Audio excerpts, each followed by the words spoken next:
of a prominent diplomat. You know, diplomats have a tongue to avoid speaking the truth. Well, we're not like that. We actually gather here to speak our minds, and we need some harsh and truthful assessments, not in order to debate with one another and point fingers, but in order to figure out what's been going on in the world and why the world has become ever less predictable and more prone to risks, and why the risks are increasing everywhere.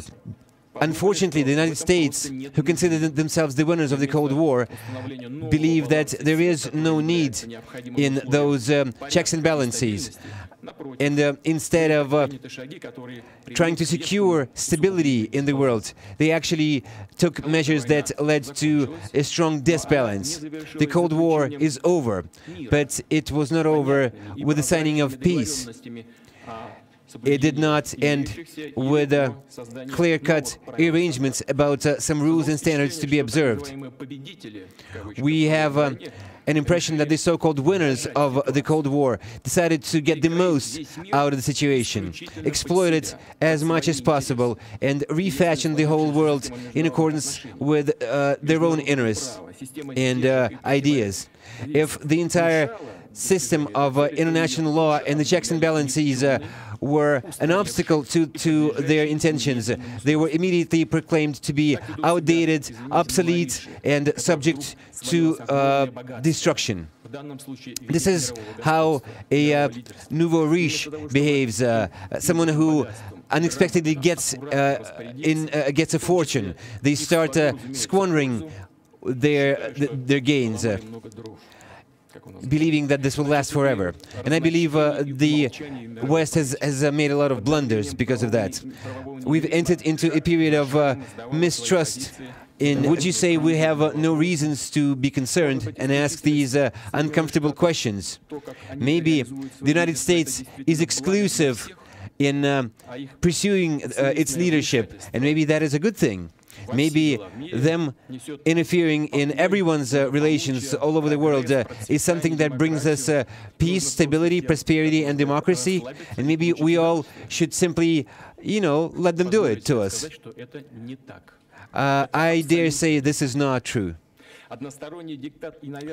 Unilateral dictatorship and imposing their own templates on us has actually led to something that was very contrary to what they had intended. Instead of resolving conflicts, we see escalation.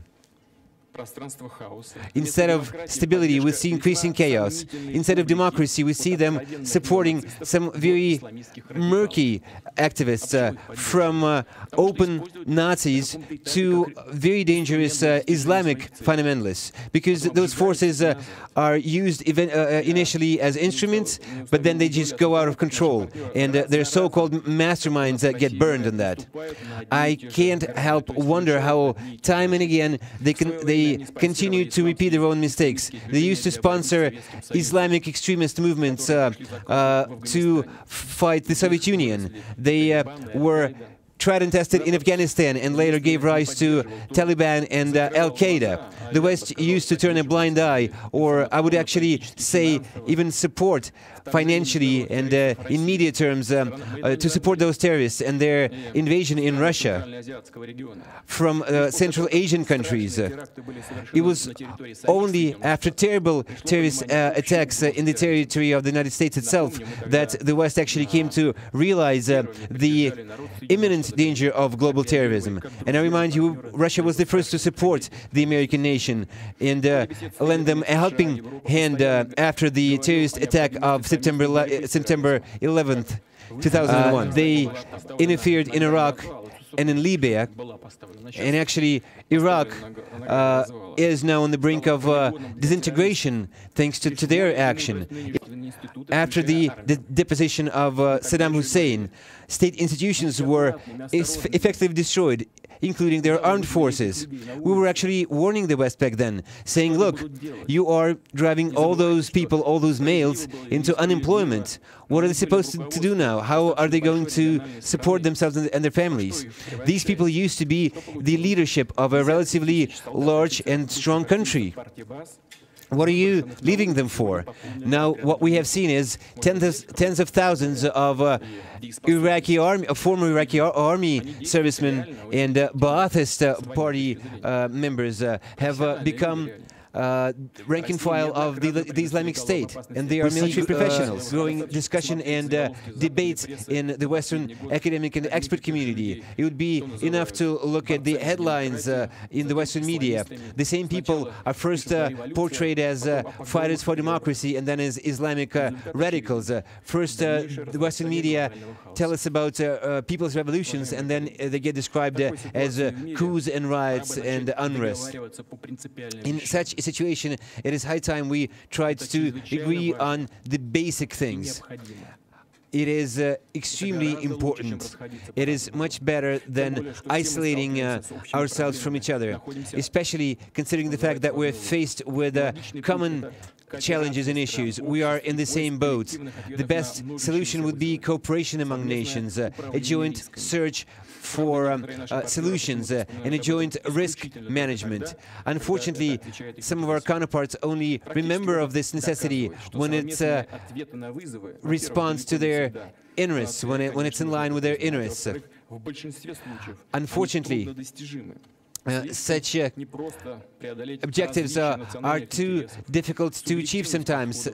So difficult it is to overcome our disagreements, especially when talking about countries with various historic and cultural backgrounds. Nonetheless, we do have historic examples when common principles and common values would actually help us achieve some success. We tried to express our opinions in our dealings with Europe over Ukraine for a long time while being polite about it. But we were told this was none of our business, and that was that. All the discussion we got instead of a civilized dialogue, no matter how complicated it would have been. So at the end of the day, they've thrown two nations into a mutual conflict with thousands of victims, with that much money being spent, with that much infrastructure being destroyed. And I've been asking them why. No one can answer me. They just shrug their shoulders. Well, you should not have supported those developments to start with. Like I said before, the former Ukrainian President Yanukovych had signed all the agreements and agreed to everything. What was the point of toppling him? Was that a civilized way of dealing with the situation? I believe those who continue breeding those color-coded revolutions, they consider themselves some kind of genius masterminds, and they just cannot stop. I'm convinced that the interactions among regional structures must be based on mutual trust and respect. Our policy pursues unification rather than breakdowns. It is also baseless to argue that Russia is trying to restore some kind of an empire and trying to destroy the sovereignty of its neighboring states. Russia does not demand some kind of an exclusive role in the world. I would like to emphasize that we do respect the interests of others, but we would like our interests and our opinions to be respected likewise.